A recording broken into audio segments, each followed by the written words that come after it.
Filo diretto. Buongiorno a tutti, io sono Narda Frisoni e cominciamo oggi con questa nuova rubrica dove commenteremo un po' quello che sta succedendo a Roma in questi giorni. Sarà una rubrica settimanale, si chiamerà Dalle parole ai fatti, che è diciamo un po' il nostro slogan, lo slogan della Lega. E diciamo racconteremo un po' quello che succede a Roma, nei palazzi del governo, che cosa si sta facendo, e lo faremo direttamente con i protagonisti. Quest'oggi cominciamo subito con l'onorevole Giulio Centemero, che è collegato con noi da Roma. Buongiorno onorevole.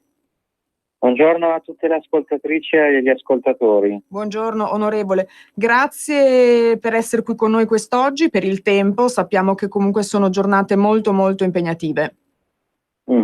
Esatto, perché stiamo concludendo l'approvazione del DL Crescita ed è stato un esame molto lungo, ci ha impegnati per circa 4 settimane rispetto alle normali, le usuali, 1 o 2 settimane di altre conversioni di decreto. Certo. Quindi davvero qualcosa di impegnativo. Immaginiamo. Allora, intanto la presento. L'onorevole Giulio Centemero è capogruppo Lega in Commissione Finanze, nonché relatore di questo importante provvedimento del DL Crescita, appunto. Se non sbaglio, mi corregga, oggi alle 14:15 sarete in aula per le dichiarazioni di voto appunto su questo provvedimento. Si riuscirà ad arrivare all'approvazione? Sì, perché ieri è stata chiesta la fiducia da parte del Ministro dei Rapporti col Parlamento Fraccaro, quindi la procedura è la seguente. Ci sono 24 ore, alle 14 comincia la discussione, alle 15:40, stessa ora in cui è stata chiesta, è stata posta la questione di fiducia ieri, si voterà la fiducia, dopodiché si approveranno gli ordini del giorno relativamente al decreto. Quindi conto sul fatto che approveremo il decreto crescita proprio entro stasera. Bene, allora e andrà al Senato esattamente per la seconda e ultima lettura. Senta, onorevole, notizie stampa riportano oggi la modifica di alcuni articoli e lo stralcio di alcuni commi. In particolare quali? In realtà ci sono state delle correzioni formali per diverse ragioni. Nella maggior parte dei casi sono state correzioni di pura copertura, quindi correzioni di carattere ragionieristico, su segnalazione del Ministero dell'Economia e delle Finanze, Sì. Tra cui per esempio il famoso emendamento di cui parlava il Ministro Lezzi. In questo caso non si trattava di copertura, ma di altre problematiche legate sempre al Ministero dell'Economia e delle Finanze, Sì. e sollevate da quest'ultimo. Dopodiché, per esempio, si è intervenuto su un emendamento sul Made in Italy che concedeva l'uso della stella, simbolo della Repubblica. In questo caso invece sono state delle modifiche degli stralci di natura ordinamentale. Quindi queste sono le 2 variazioni più significative. Per tutto il resto si è trattato veramente di typo, quindi errore di battitura, sì, oppure di modifiche alle coperture o ad alcune date, ma proprio dal punto di vista puramente ragionieristico, una cosa che viene spesso ritorno in commissione, soprattutto per le leggi di bilancio, perché quando poi si va a coordinare tutta la norma vanno cambiati alcuni punti, vanno specificati alcuni aspetti, va rivista anche il fraseggio, quindi dal punto di vista della sintassi o del significato delle parole, tutto lì, e del coordinamento della norma. Ho capito. Dunque lei, se non sbaglio, è stato il promotore, insieme ovviamente ad altri suoi colleghi, di alcuni ed importanti emendamenti. Uno in particolare è stato molto, riportato sui maggiori quotidiani, che, incentiva le aggregazioni bancarie, se non sbaglio, al sud. A questo proposito le faccio subito una domanda a bruciapelo e le chiedo: cosa succederà alla Popolare di Bari? Sì, allora, l'emendamento non stimola solamente le aggregazioni bancarie, ma le aggregazioni di qualsiasi tipo al sud. Al sud perché c'è una norma comunitaria che insomma ci ha vincolato a concedere questo tipo di agevolazione che adesso spiegherò nelle regioni obiettivo 1, Sì. quindi le regioni del Mezzogiorno d'Italia. Sostanzialmente le differite attive calcolate, gli imposti differite attive calcolati sulle perdite fiscali potranno essere trasformati in credito di imposta e spalmati su 4 esercizi, quindi quest'anno, l'anno prossimo per altri 2 esercizi, e quindi che cosa succede? Per esempio nelle banche succede che il credito di imposta entra a far parte, a differenza della deduzione di differite attive per perdite fiscali, Sì. la deduzione per perdite fiscali, quindi con la stabilità dell'articolo 84 del TUIR. Succede che le stesse vanno a patrimonio delle banche, quindi le capitalizzano e quindi le fanno sopravvivere, per usare un termine Certo. comprensibile. È dunque facilitata l'aggregazione di qualsiasi società al sud, e in particolare la norma è stata pensata appunto per Popolare di Bari, che salvò la banca Tercas, una banca abruzzese, dal fallimento, l'acquisì. Da questa acquisizione è emerso delle perdite fiscali ingenti, con registrazione di imposte differite attive per circa, al momento nel Popolare di Bari sono registrate 300 milioni di imposte differite attive. In più, visto l'intervento del Fondo Interbancario di Garanzia, Bruxelles accusò la Popolare di Bari di avere effettuato un'operazione non compliant, quindi che non osserva la norma sugli aiuti di Stato. C'è stata una causa che è durata qualche anno, alla fine la Popolare di Bari ha vinto la causa. Ma a causa, scusate la ripetizione, di quanto avvenuto, si è ritrovata con un bilancio malmesso. Ecco che questa norma va a sistemare la situazione nell'ottica che, uno, è stata subita una grossa ingiustizia, due, alla luce anche del fatto che la banca ha tanti asset su diverse regioni, non solo nel Mezzogiorno, e che se fallisse questa banca ci sarebbe una grossa crisi a livello sociale. In più non si regalano dei soldi a pioggia, ma si fa un puro esercizio contabile e fiscale. Quindi una deduzione che spetterebbe nel futuro la si fa aspettare adesso, e per regole contabili va anche a patrimonializzare il patrimonio netto e tutto il bilancio della banca.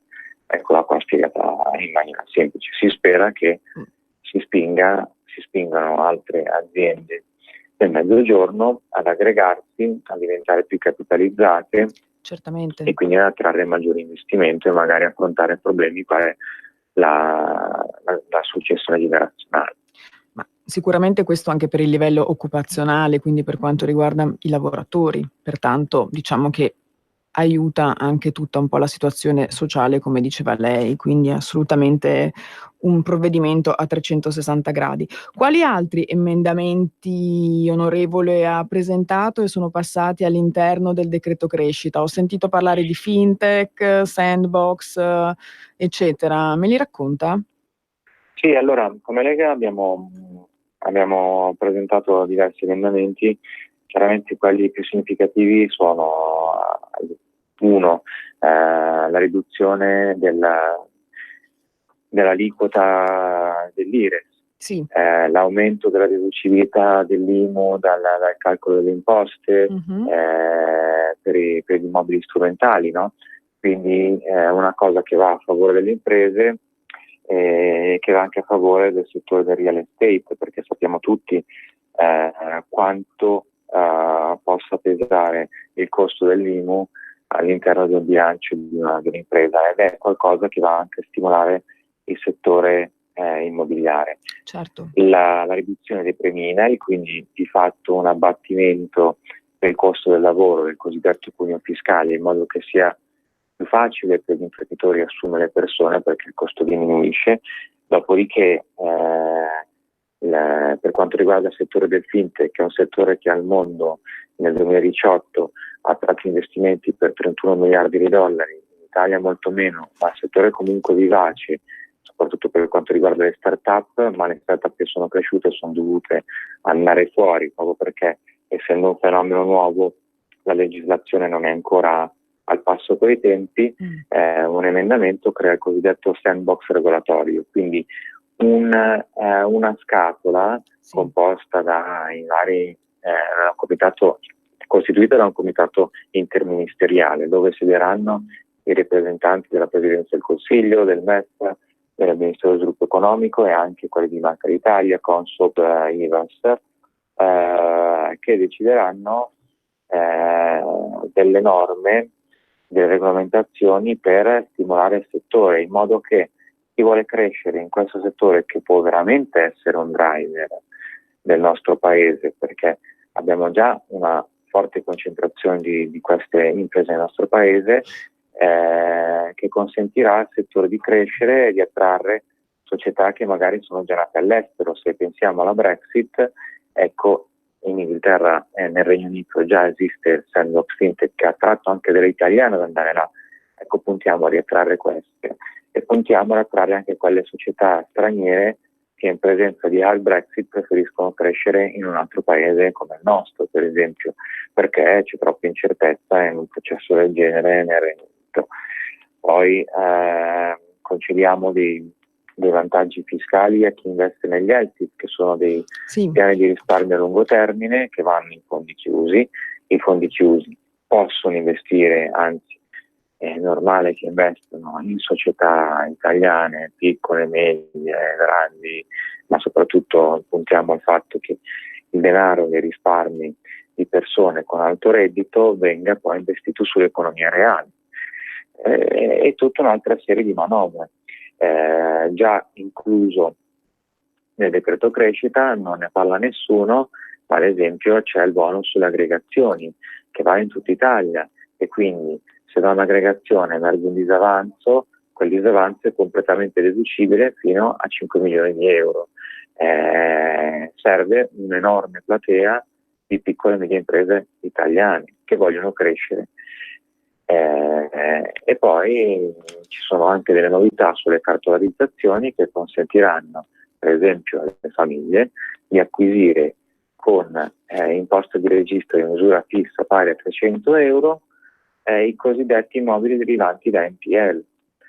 Quindi, per norma comunitaria, le banche hanno dovuto ridurre gli NPL presenti nel bilancio, che si erano creati subito dopo la crisi finanziaria, il cosiddetto credit crunch. Le banche si sono ritrovate a dover assumere tante garanzie da soprattutto società, non da famiglia, ma soprattutto società che non riuscivano a ripagare i propri finanziamenti. Per norma comunitaria sono dovuto scendere il rapporto, la cosiddetta NPL ratio, che considera quanti NPL, quindi quanti immobili a garanzia per esempio sono contenuti nel bilancio delle banche. Ecco che creiamo un mercato e quindi da una penalizzazione creiamo un'opportunità, e un'opportunità con le ipocatastali in misura fissa a 300 euro potrà essere colta dalle imprese che vogliono acquisire immobili strumentali e dalle famiglie che vogliono comprarsi la casa. Bene, molto chiaro. Allora, un'ultima domanda, poi la lasciamo al suo lavoro. Questa mattina sul Corriere della Sera è riportato in prima pagina una dichiarazione del presidente Conte, che peraltro oggi credo si trovi a Bruxelles, che dice che i conti pubblici vanno meglio del previsto, e quindi già questo è un dato positivo. Ma contesta che nel patto di stabilità e crescita c'è molta stabilità e poca crescita. Cosa si sente di rispondere al presidente Conte? Sì, in questo caso credo abbia ragione, nel senso che un po' tutta l'impostazione comunitaria, e lo vediamo soprattutto nella banca centrale, è focalizzata sul controllo del debito e sulla stabilità dei mercati. Se andiamo invece in un altro paese, per esempio gli Stati Uniti d'America, l'obiettivo è quello a livello economico, è quello di creare posti di lavoro e di crescere e di avere una crescita sostenibile nel tempo dal punto di vista economico. Quindi certo, questi sono aspetti da osservare, da modificare, da riformare, in modo che in soldoni le famiglie stiano bene, abbiano un lavoro, ci sia un futuro per i giovani, ma ci siano anche servizi per chi è anziano e per chi ha lavorato per tanti anni. Quindi sì, l'Europa a mio avviso deve puntare di più alla crescita e magari badare meno ad altri aspetti come quello che citavo prima, che era l'NPL ratio, che non definisce veramente la salute di una banca, ma che è stata impostata un po' ad imitazione di quello che è il modello tedesco, ma la Germania è uno dei 27 paesi e non può rappresentare il benchmark di tutti, perché le economie sono molto differenti. Quindi a mio avviso servono meno regole, meno limiti, meno vincoli. Ovviamente alcune regole servono, alcuni vincoli servono, ma non dobbiamo perderci in una miriade di burocrazia, altrimenti è come ripiombare in quello che stiamo cercando di cambiare a Roma. Certamente. Allora, noi intanto ovviamente la ringraziamo, ma prima volevo farle i complimenti perché ho avuto modo di ascoltare il suo intervento in aula del 19 di giugno, l'ho ascoltato dal suo blog che è www, per chi lo volesse ascoltare, giuliocentemero.com, e quindi niente, volevo farle i complimenti, bellissimo intervento, la Grazie. lasciamo ai suoi impegni di relatore, speriamo appunto entro che ora finirete, lei lo sa, no? Ancora è presto No, non si sa. non si sa ancora, lavorerete insomma tamburo Voglio tornare a casa. Vabbè, Va bene, allora speriamo di riaverla presto qui in Lombardia e qui soprattutto su RPL. Noi la ringraziamo molto e le auguriamo intanto una buona giornata. Ok, perfetto, grazie mille a te e a tutti Grazie. gli ascoltatori. Grazie onorevole, grazie mille. Benissimo, allora ringraziamo l'onorevole Giulio Centemero. Tra poco avremo con noi, sempre qui ovviamente in diretta, l'onorevole Massimiliano Capitanio, che ovviamente ne avrete già sentito parlare tanto, ma vi ricordo chi è. Ovviamente è il segretario della Commissione parlamentare per l'indirizzo generale e la vigilanza dei servizi radiotelevisivi, nonché componente Commissione Trasporti, Poste e Telecomunicazioni. Quindi insomma impegni a tutto tondo. Adesso sentiamo se è già eventualmente in collegamento o no, quindi cosa facciamo? Una breve pausa? Facciamo una breve pausa, ci sentiamo tra poco, grazie.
Bentrovati, qui dalle parole ai fatti. Abbiamo appena lasciato l'onorevole Giulio Centemero, col quale abbiamo parlato un po' di tutto quello che riguarda, il decreto crescita, che andrà in aula quest'oggi, insomma sarà discusso e dentro sera si arriverà finalmente ad una conclusione. Adesso parliamo invece con l'onorevole Massimiliano Capitanio, come ho già detto è segretario della Commissione parlamentare per indirizzo generale e la vigilanza dei servizi radiotelevisivi, spero di non sbagliare, componente Commissione Trasporti, Poste e Telecomunicazioni, Commissione parlamentare per l'indirizzo di vigilanza dei servizi radiotelevisivi. Buongiorno. Buongiorno a voi, buongiorno a tutti i onorevole. radioascoltatori. Grazie mille per la sua presenza. Spero solo che il collegamento tenga perché sono sul treno direzione Roma, ma dovremmo farcela. Ma noi non ci arrendiamo, casomai continuiamo a ricontattarla. Allora, anzitutto grazie per questo collegamento, sappiamo che sono giornate particolarmente impegnative, quindi le siamo doppiamente riconoscenti. Volevo parlare un po' di attualità in realtà, quindi l'ho letta diverse volte in questi giorni con molta attenzione e le chiederei gentilmente se spiega un po' sia alla sottoscritta che ai telespettatori cosa sta succedendo in commissione vigilanza. C'era un articolo, se non sbaglio, questa mattina sulla Stampa, sul Corriere, adesso non ricordo bene, che parlava insomma di tensioni con i 5 Stelle. Mi racconta un po' cosa sta succedendo?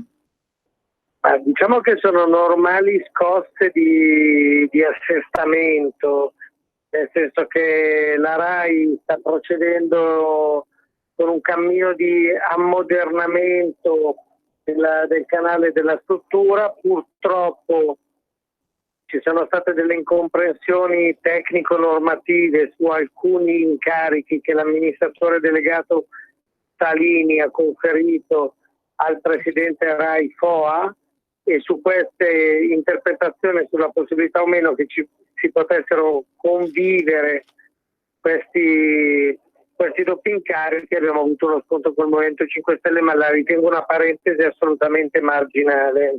Quindi già risolta?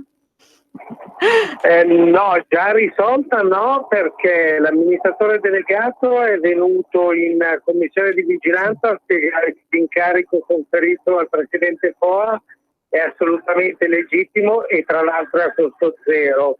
Con la risoluzione che è stata approvata dal Movimento 5 Stelle con i voti del Partito Democratico, si chiede al presidente Foa di rinunciare a questo incarico o all'amministratore delegato di revocarglielo. Attendiamo la decisione del Consiglio di amministrazione. Ho capito, va benissimo. Quindi su questa tematica poi magari ci riaggiorneremo.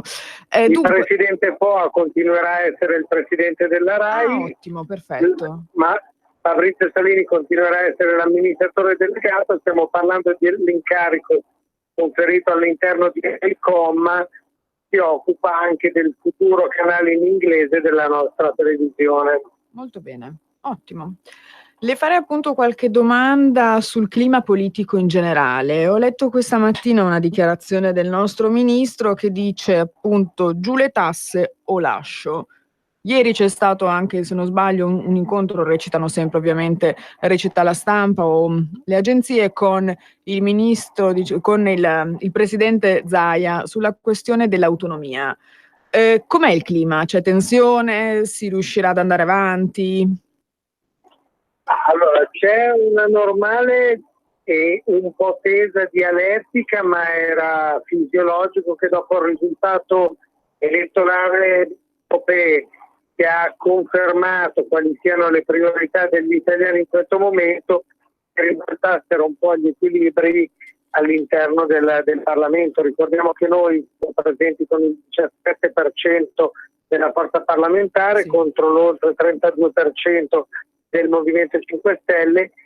Le europee hanno chiarito che c'è un peso diverso a livello del comune sentire del paese, per cui sicuramente andiamo avanti con il processo di autonomia, che vuol dire, in pochissime parole, consentire alle regioni di mettere a sistema le best practice che ci consentiranno a livello sanitario, a livello di istruzione, a livello di gestione dei rapporti diretti con i comuni, di spendere meglio i soldi di quanto lo faccia oggi lo Stato, dalle risorse che si risparmiano in queste pratiche di migliore gestione utilizzeremo i soldi per fare altri servizi. L'autonomia non è nient'altro che questo semplice passaggio di deleghe alle regioni.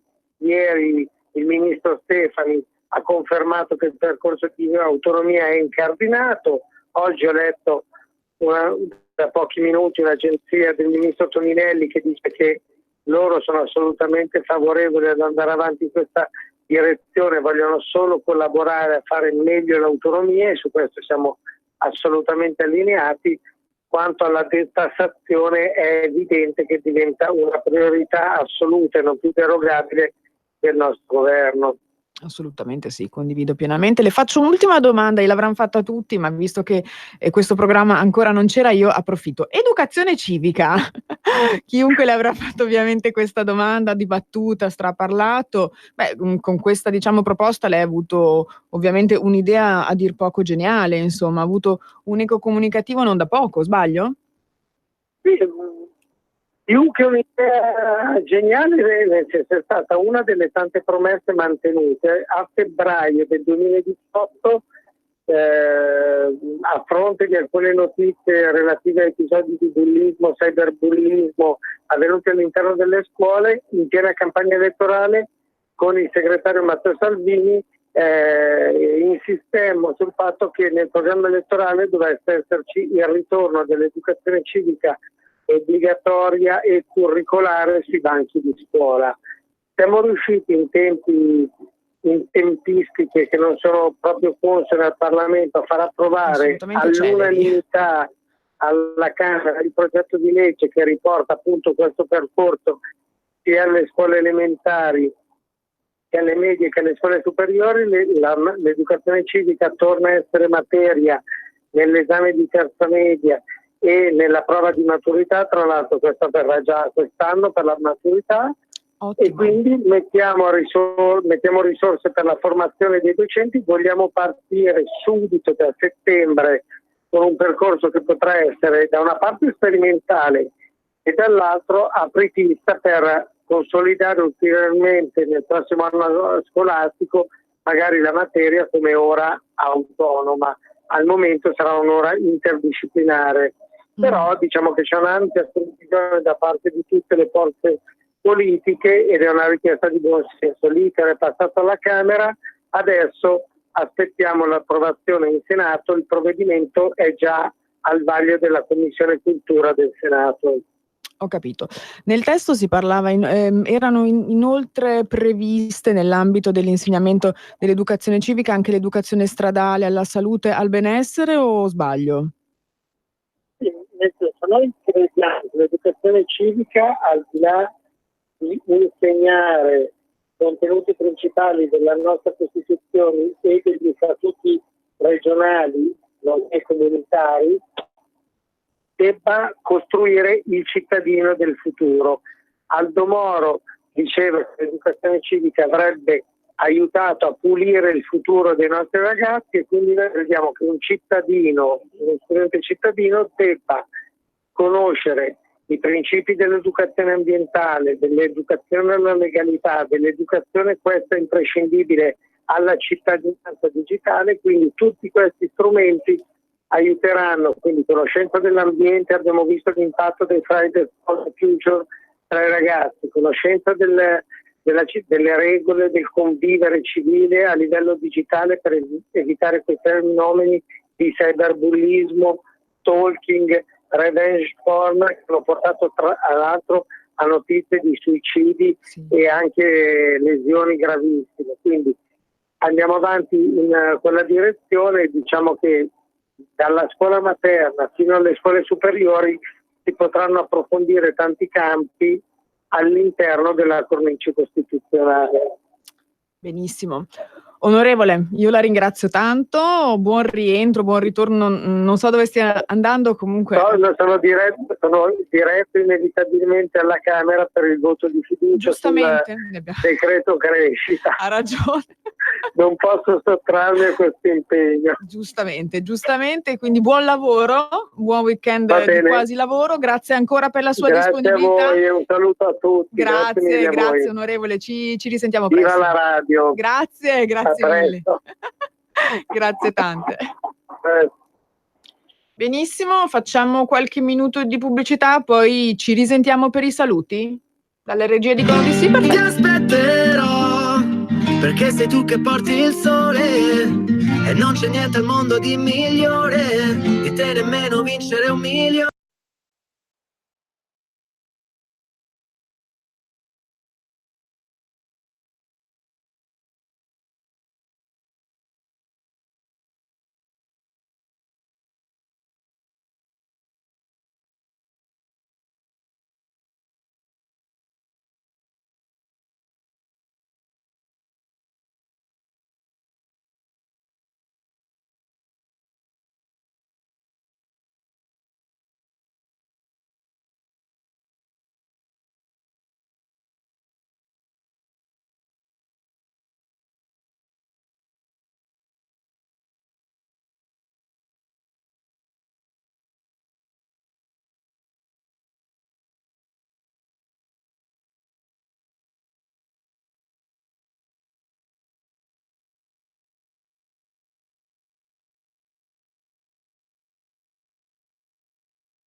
Nemmeno per 1 milione. Rieccoci tornati, cari amici, solo per i saluti. Ovviamente ci risentiamo la prossima settimana con la nostra rubrica Dalle parole ai fatti, dalle ore 13 alle 14. Non so se sarò in collegamento ancora qui da Milano o da Roma, però sicuramente ci risentiremo. Io vi ringrazio per l'ascolto e buon weekend a tutti. Da Narda Frisoni. Grazie, ciao. Avete ascoltato Filo Diretto,